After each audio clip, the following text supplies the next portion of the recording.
I saw her reflection blink at me when she smiled, and that was when I knew I was already too late. My name is Kemi, and this is not a story I like to tell, but I tell it because silence is how things like this keep happening. I tell it because I was there. I saw everything with my 2 eyes, and if I had listened earlier, maybe some people would still be alive, and some soul will still be free. This is the story of the Greedy Hairstylist. I grew up in Ibadan, in a place where everybody knows everybody. You cannot cough in your room without your neighbor hearing it. News spread faster than Harmattan. In our area, we had one popular salon called Gold Touch Beauty. The salon was not big, it was not fine, but it was always full. The owner was a woman called Madam Ronke. People loved her hand. They said her fingers were blessed, that any hair she touched would grow fast, that even dry hair would become soft after one visit. Women traveled from far places just to make their hair in that salon.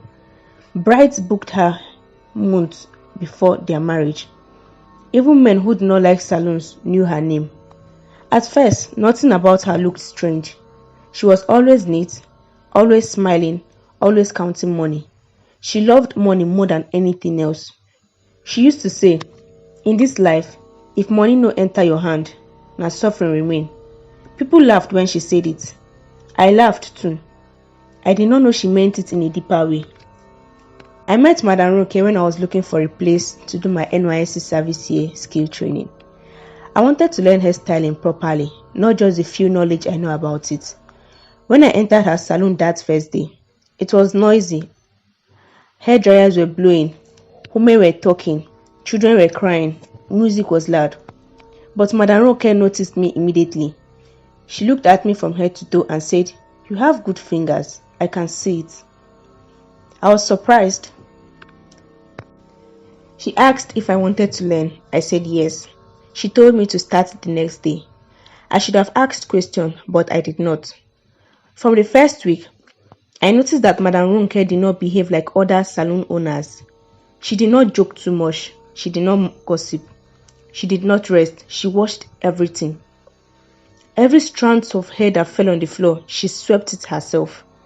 Even when apprentice offered to help, she would shout at them. "Leave it! Don't touch it!" she would say. She had a small black nylon under her table where she kept the hair she swept. She tied it tightly every day and took it home.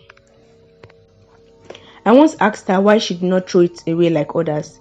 She smiled and said, "Hair is money." I thought she meant attachment business or other kind of hair business. I was wrong. Madam Ronke did not allow anyone to touch her personal tools. Her comb were different. Her needles were old. Her thread were always red or black. She never borrowed from anyone. Sometimes, when the salon was full, she would lock the small inner room and go inside alone. She could stay there for 30 minutes or more. When she came out, her face would be wet with sweat. Her eyes would look dark. I told myself she was tired. I was lying to myself. Things started going wrong after 3 months. Customers began to complain. One woman said her hair started falling out in clumps 2 days after making it. Another said she kept dreaming that someone was pulling her hair while she slept. A young girl fainted in the salon while making her hair and started shouting strange words. Ronke always had an answer. It is bad food, or stress, or village problem. People believed her because her salon still looked full. Money was still coming. Greed hides well when profit is loud. The first death happened on a Thursday. A woman called Shola came to make her hair. She was heavily pregnant. She was glowing. She laughed a lot. She paid extra so Madam Ronke could do the hair herself. As Madam Ronke was braiding her hair, Shola suddenly screamed. She said she felt something bite her head from inside.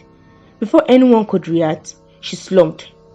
Blood started coming out from her nose. She died before they reached the hospital. Madam Ronke stood there quietly. She did not cry. She did not shout. She just said, "God knows best." That night, I could not sleep. At first, I started watching Madam Ronke closely. One evening, after everyone had left, I pretended to forget my phone in the salon. I hid outside and waited. When Madam Ronke thought she was alone, She locked the door and opened the inner room. I peeped through a crack. What I saw still haunts me. Inside the room, there was a small wooden table on it. Bowls were filled with hair, different textures, different colors. Some still had dried blood on them. There were small bottles with dark liquid, candles, mirrors. Madame Ronke removed her wig and began to talk to the mirror. She said, "I have brought more today. Keep the customers coming. Let the money flow." Then she cut a small part of her finger and dropped blood on the hair. The mirror fogged up, and something inside it moved. I ran. I wanted to report her, but to who? When I told one of the apprentices, she laughed and said I watched too many movies. When I told my aunt, she warned me to mind my business. Madam Ronke was very rich and wealthy. She donated to churches, she sponsored events, she helped people. Greed knows how to wear generosity. The second dent was a young student. The third was a bride. The fourth was a child. People started to fear the salon. But Madam Ronke reduced her price and offered free services. People rushed back in. Desperation is louder than fear. One night, Madam Ronke called me. She said I was hardworking and she had been noticing me. That she wanted to teach me a special method that would make me rich. She said I should come to the salon after midnight. That was when I knew I was in danger. When I got there, the salon was dark. Candles were lit. The mirror in the inner room was uncovered. Madam Ronke told me the truth.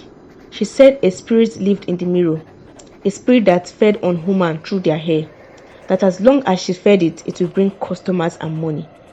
But the spirit wanted more now. It wanted blood regularly.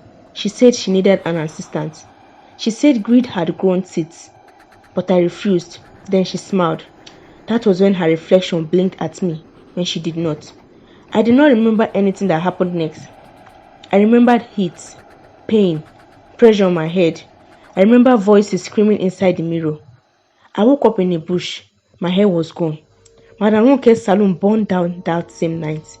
People said it was an electrical fault. They found bones in the arches. Madam Ronke was never found again. Till today, I cannot keep my hair long. It falls out by itself. That's why I kept wearing scarf. Sometimes when I pass salons, mirror fogs up. And sometimes, very late at night, I hear scissors cutting even when no one is there. Ever since then, I stopped going to salon. I would rather barb my hair. In life, greed is not always loud. Sometimes it smiles. And sometimes it braids your hair gently when taking everything from you. That's why I told this story, because I was there. And because some mirror and people should not be trusted no matter the good reputation they have. Stay wise, stay safe and healthy. Okay guys, I'm sure you have learned a little about the story on where you make your hair, and you should be careful on where you do your hair. I would advise you go to a proper salon and make sure you bring your own personal equipment before making your hair in a public place. So guys, if you've heard similar stories like this, or you've experienced something similar to this, you can share your experience on the comments below. Please subscribe to my channel. I promise to bring exciting stories every week and try my possible best to be consistent with what I do. Please subscribe to my channel. Please, I beg you. I love you. Bye. See you next time.